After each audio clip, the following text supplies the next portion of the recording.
अस्सलाम वालेकुम स्टूडेंट्स। आज का हमारा लेक्चर नंबर 8 है, चैप्टर नंबर 2 का। इसमें एक्सरसाइज का सॉल्यूशन जो है वो आपको प्रोवाइड किया जाएगा।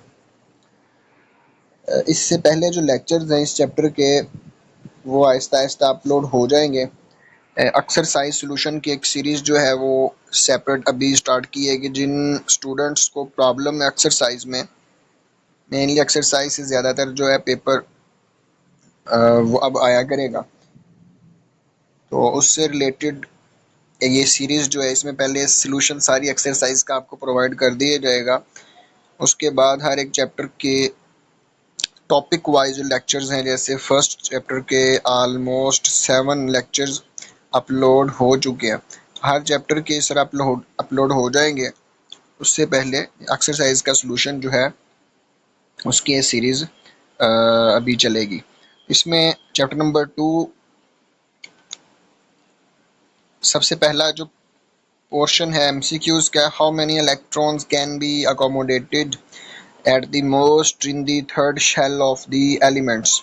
इसका करेक्ट ऑप्शन है 18। आपने सब ने पढ़ा होगा इस चैप्टर में कि 2n2 फार्मूले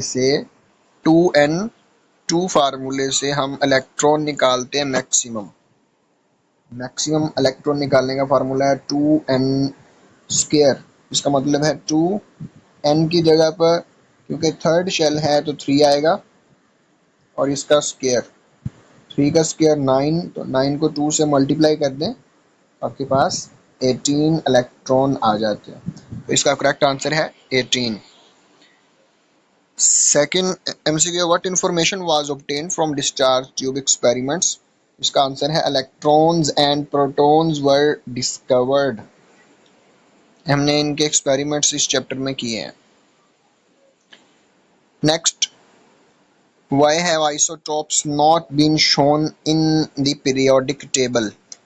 इसका करेक्ट आंसर है, इंग्लिश और उर्दू रीजन के साथ गिवन है। all the isotopes have same atomic number, so there is no need to give them separate places। MCQ number 4, which particle is present in different number in the isotopes। Isotopes में कौन सी चीज़ जो है वो मुख्तलिफ होती है, तो उसमें नंबर ऑफ न्यूट्रॉन मुख्तलिफ होते हैं। प्रोटॉन सेम होते हैं और न्यूट्रॉन डिफरेंट होते हैं। In which isotope of oxygen there are equal number of protons, electrons and neutrons. Oxygen 16 में प्रोटॉन भी 8 होते हैं, इलेक्ट्रॉन भी और न्यूट्रॉन भी। प्रोटॉन प्लस न्यूट्रॉन वो बनता है मास 8 और 8 16। तो जितने प्रोटॉन होंगे उतने ही इलेक्ट्रॉन होंगे, तो टोटल 8 इलेक्ट्रॉन होते हैं।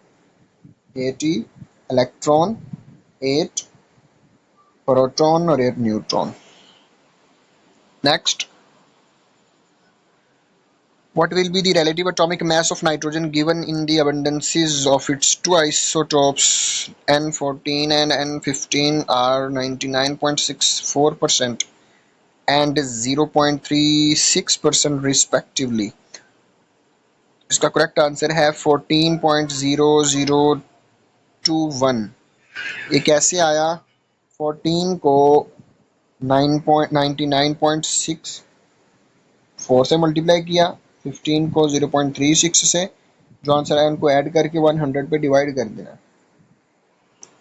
ये कैलकुलेशन आपके सामने है। How is radio carbon dating useful for archaeologists. It helps determine the age of organic matter. Carbon 14 जो है वो पुराने जो जानदार जो इस दुनिया से चले गए हैं, उनकी जो बाकियात हैं, उनकी एज फाइंड करने के लिए यूज़ होता है। जो पहले मौजूद थे, चाहे वो दरख्त हो या कोई एनिमल हो जो अभी दुनिया में मौजूद नहीं है, ज़मीन के नीचे दफन है, उसकी हड्डियों से या अगर लकड़ी है तो उसमें कार्बन 14 यूज़ करके ये अंदाज़ा लगाया जाता है कि वो चीज़ कितनी पुरानी है, उसकी एज कितनी है। MCQ number 8, what does keep the particles present in the nucleus। Particles are held strong together by strong nuclear force. Nucleus के अंदर प्रोटॉन और न्यूट्रॉन टाइटली एक दूसरे के साथ बाउंड होते हैं due to strong nuclear force.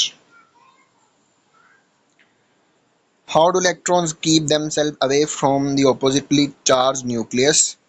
तो सेंटर में इस तरह से प्रोटॉन होता है पॉजिटिव चार्ज, ऐसे शेल में इलेक्ट्रॉन होता है नेगेटिव के साथ। नेगेटिव और पॉजिटिव आप सारे जानते हैं कि दूसरे को अट्रैक्ट करते हैं, लेकिन एक एटम के अंदर इलेक्ट्रॉन इस प्रोटॉन के करीब नहीं आता, टकराता नहीं है। इसकी रीज़न क्या है? इसकी रीज़न ये है कि वो इस लाइन में रिवॉल्व करता रहता है। जब रिवॉल्व करता रहेगा तो सेंट्रीफ्यूगल फोर्स क्रिएट होगी। सेंट्रीफ्यूगल फोर्स उसको सर्कल में घुमाने पे मजबूर करेगी ताकि वो न्यूक्लियस की तरफ न गिरे। Rubidium consists of two isotopes 85 and 87. The percentage abundance of light isotope is 72.2%. What is the percentage abundance of heavier isotope? क्योंकि दो आइसोटोप हैं इसके, तो total 100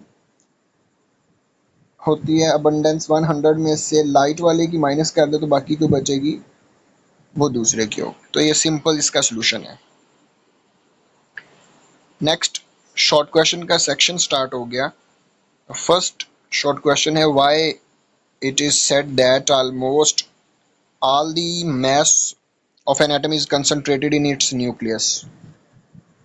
The mass of an atom is due to proton and neutron present inside the nucleus.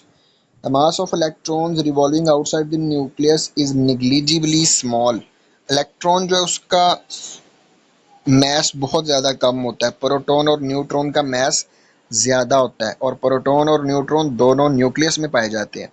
इसलिए हम कहते हैं कि एटम का जो मैस है वो न्यूक्लियस में कंसंट्रेटेड है, क्योंकि जो हैवी पार्टिकल्स हैं दोनों प्रोटॉन भी और न्यूट्रॉन भी वो कहाँ पर होते हैं?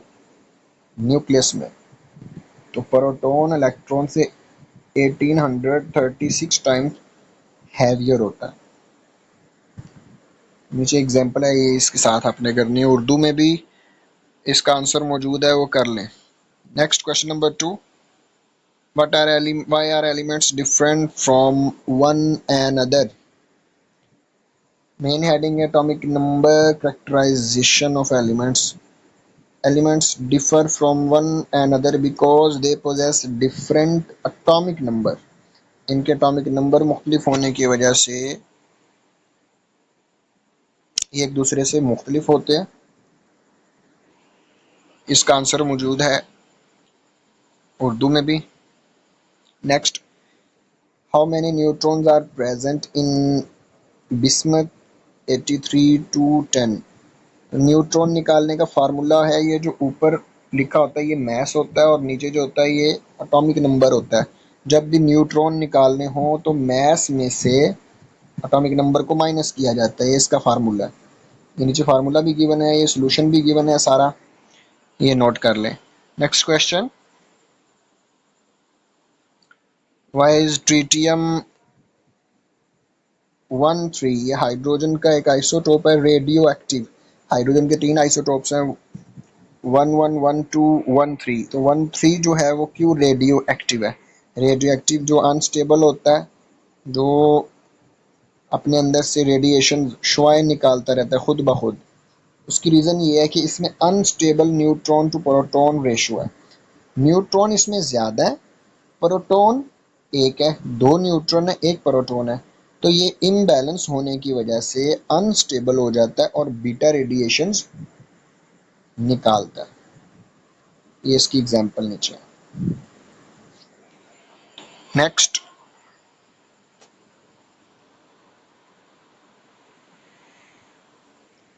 How can an atom absorb and evolve energy? Main handing quantum electronic transitions and energy shifts. An atom absorbs energy when electron jumps from lower shell to higher shell. ये याद रखना है, जब लो शेल से हाई शेल में जाना होगा तो एनर्जी एब्जॉर्ब होगी, क्योंकि उसने ऊपर जाना है, उसको एनर्जी चाहिए, एब्जॉर्ब करेगा तो वो ऊपर वाले लेवल में जाएगा।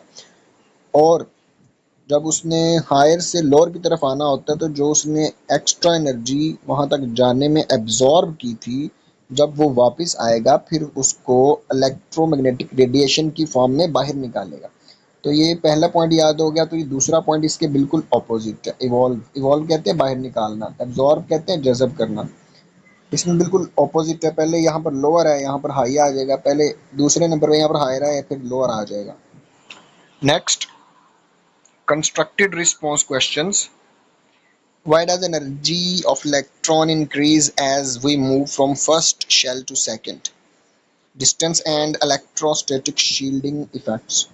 Energy of shell depends on its distance from the nucleus. Nucleus से इलेक्ट्रॉन कितना ज़्यादा दूर होगा, इस चीज़ पर डिपेंड करती है इलेक्ट्रॉन की एनर्जी। सपोज हम यहाँ पर दो स्ट्रक्चर अगर ड्रॉ करते हैं, एक में ये न्यूक्लियस है और इलेक्ट्रॉन यहाँ पर है, एक और आपके पास एटम है, वहाँ पर इलेक्ट्रॉन दूर है। तो इस इलेक्ट्रॉन की एनर्जी ज़्यादा है, इसकी एनर्जी कम है। इसमें मे बी दो इलेक्ट्रॉन हो, ये पहले जो दो इलेक्ट्रॉन है इसकी एनर्जी इन इलेक्ट्रॉन से ज़्यादा है। तो न्यूक्लियस से जो इलेक्ट्रॉन जितना ज़्यादा दूर होगा उसकी एनर्जी उतनी ही ज़्यादा होगी। इसकी एग्जाम्पल भी लाजमी लिखनी है। जो जो एग्जाम्पल यहाँ पर कोट की गई हैं, लिखी गई हैं, आपने उसको लिखना है। Next question, why is it needed to lower the pressure of gas inside the discharge tube? Discharge tube के दो एक्सपेरिमेंट्स जो हमने केनाल रेज और कैथोड रेज वाले किए हैं, उनमें क्वेश्चन ये है कि हमने गैस का प्रेशर लो क्यों रखा था। Lower the pressure of gas, हमने गैस अंदर से बाहर क्यों निकाली थी, उसका ऑलमोस्ट प्रेशर इतना कम कर दिया था कि वो 10 raise to the power -4 ATM पे चला गया था। अब इसकी रीज़न ये है कि जब हम प्रेशर कम करेंगे, lower in the pressure reduces number of gas molecules, gas के अंदर जो मॉलिक्यूल्स की तादाद है वो कम हो गई डिस्चार्ज ट्यूब के अंदर। उससे क्या हुआ, मीन फ्री पाथ जिसमें से इलेक्ट्रॉन ने गुजरना है वो रास्ता उनके लिए आसान हो। हाई वेलोसिटी पार्टिकल्स जो इलेक्ट्रॉन है वो ट्रेवल कर सके, रास्ते में उनकी गैस के मॉलिक्यूल्स ना आए, और वो क्या कर सके, ionization and conduction without frequent blocks at high voltage, ताकि उनके रास्ते में कोई ब्लॉकेज ना आ जाए। इसकी एग्जांपल भी नीचे है कि प्रेशर रखा कितना जाता है, ये रीजंस हैं इसमें। Next, what is classical concept of an element electron? How has this concept changed with time? Classical electron को समझा जाता था एक particle, spherical particle moving in definite orbits. Bohr ने जो थ्योरी पेश की थी ये वाली है कि ये सेंटर में न्यूक्लियस होता है, उसके ऊपर पॉजिटिव चार्ज, फिर इस तरह से फिक्स लाइनें होती हैं, वहाँ पर इलेक्ट्रॉन रिवॉल्व कर रहे होते हैं इस तरह से। ये क्लासिकल कॉन्सेप्ट है कि फिक्स्ड लाइनों में इलेक्ट्रॉन रिवॉल्व कर रहे होते हैं। लेकिन वक्त के साथ साथ इसमें तब्दीली आई और जो मॉडर्न क्वांटम है उसके अकॉर्डिंग इलेक्ट्रॉन वेव लाइक भी है और पार्टिकल डुअल नेचर है, डुअलिटी, ये डी ब्रॉगले ने कहा था। इसमें प्रोबाबिलिस्टिक क्लाउड्स होते हैं, प्रोबाबिलिस्टिक क्लाउड्स जिनको हम ऑर्बिटल्स कहते हैं। तो इसके अकॉर्डिंग इलेक्ट्रॉन किसी एक फिक्स्ड लाइन में नहीं होता, बल्कि वो एक क्लाउड बनाता है न्यूक्लियस के इर्द गिर्द। उस क्लाउड में, उस रेंज में वो कहीं पर मौजूद हो सकता है। इसको कहा जाता है डुअल नेचर और quantum wave particle duality. Why the nuclei of radioactive elements are unstable? क्यों अनस्टेबल होते हैं? When they have excess of proton और न्यूट्रॉन, जब प्रोटॉन और न्यूट्रॉन की तादाद बराबर नहीं होगी, ज़्यादा फर्क निकल आता है, कितना, ग्रेटर देन 82, तो फिर वो अनस्टेबल रेडियो एक्टिव कहलाएगा। Strong nuclear binding force causing instability, example नीचे मेंशन है, यूरेनियम 92 238 की, ये बुक के अंदर भी इसकी डिके जो है वो सारी मेंशन है। Next, During discharge tube experiments, how did the scientists conclude that same type of electrons and protons are present in all elements? Scientist ने ये कैसे रिजल्ट निकाल लिया कि हम ये जो एक्सपेरिमेंट कर रहे हैं, ये इलेक्ट्रॉन और प्रोटॉन प्रोड्यूस हो रहे हैं, तो ये हर एक एलिमेंट के अंदर ये होंगे। कैसे ऑब्जर्व किया? Scientists observed that properties of cathode rays remained identical regardless nature of gas. जब कैथोड रेज को देखा गया तो कोई भी गैस यूज कर ली गई, उनमें इलेक्ट्रॉन्स की जो कैथोड रेज थी वो सेम नेचर की निकल रही थी, सेम निकल रही थी। This proved that the subatomic constituents are universal components of matter.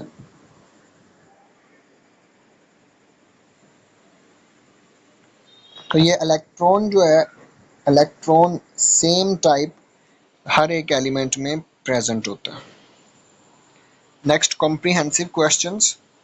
Explain the structure of hydrogen atom. Hydrogen का एटम जो है बहुत सिंपल होता है। इसमें बाहर एक शेल होता है, सेंटर में न्यूक्लियस, न्यूक्लियस के ऊपर पॉजिटिव चार्ज और एक इलेक्ट्रॉन बाहर होता है, उसके ऊपर माइनस चार्ज होता है। तो ये सिंपल जो हाइड्रोजन का एटम है उसका ये स्ट्रक्चर है। इसमें अगर देखें तो प्रोटॉन, एक प्रोटॉन होता है, न्यूट्रॉन कोई नहीं होता है प्रोटियम के अंदर, और एक ही इलेक्ट्रॉन होता है जैसा कि मैंने बता दिया। इसमें ये फर्स्ट जो शेल है, ये वाली जो लाइन है फर्स्ट शेल, इसको के कहते हैं, और इसमें फर्स्ट ऑर्बिटल ही होता है। सब शेल या ऑर्बिटल वो भी एक ही होता है। तो ये यही आंसर आपने करना और ये डायग्राम बना लें। Next, how does theory of atomic structure explain ionization of atoms by radioactive isotope? Mechanism of radiation induced atomic ionization. ये आपके सामने मेंशन है, आंसर नोट कर ले। What is radioactivity? ये टॉपिक आपकी टेक्स्ट बुक में मेंशन है, वहां से करें रेडियो एक्टिव की डेफिनेशन, एग्जाम्पल और applications. Find the relative atomic mass of mercury from the following data। तो इसमें आपके पास जितने भी मैसेज हैं उनको परसेंटेजेस के साथ आपने मल्टीप्लाई करना है, सबको ऐड करके जो आंसर आएगा उसको आपने 100 पे डिवाइड करना है। 100 पे डिवाइड करने के बाद आंसर आपके पास ये है। एक्टिविटी बेस्ड क्वेश्चन जो है ये ऐसे पेपर का हिस्सा तो नहीं होते, लेकिन आप देख लें फिर भी। उम्मीद है कि दूसरे जो चैप्टर में, सेकंड चैप्टर में जो एक्सरसाइज का सलूशन है उसमें किसी किस्म की प्रॉब्लम नहीं होगी। अपना ख्याल रखें, मिलते हैं नेक्स्ट वीडियो में। अल्लाह हाफिज़।